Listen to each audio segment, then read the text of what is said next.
Hi అండి. ఒక విషయం చెప్పాలి మీతో.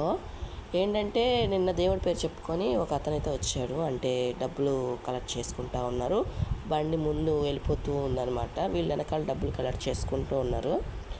ఏంటి అని చూస్తే వాళ్ళు డబ్బులు అడిగాడు. నేను లేవని చెప్పాను. ఇంకా వెళ్ళిపోవాలి, లేదంటే రిక్వెస్ట్ చేసుకోవాలి. మా పలానా దేవుడికి పలానాది చేస్తున్నాము కావాలి అని అది వేరే. కానీ ఇక్కడ ఏం చేస్తున్నాడంటే అవన్నీ ఏం చెప్పకుండా నా ఇంటి ముందుకు వచ్చి నేను డబ్బులు ఇవ్వనని చెప్పని నా పేరు అంటే నా జాతకం చెప్తున్నాడు అనమాట. మీ ఆయన వల్ల నీ వల్ల సంసారం బాగుపడిందమ్మా, మీ పిల్లలు అదృష్టవంతులమ్మా, ఇలాంటివన్నీ చెప్తున్నాడు. నేనైతే ఏ ఎక్స్ప్రెషన్ ఇవ్వలేదు తను చెప్పిన దానికి, ఏమీ రియాక్ట్ అవ్వలేదన్నమాట. చెప్పేదానికి అని మాత్రమే, అంటే తల ఊపుతారు కదా, అలా ఊపుతున్నాను, చిన్నగా ఊపుతున్నాను అనమాట.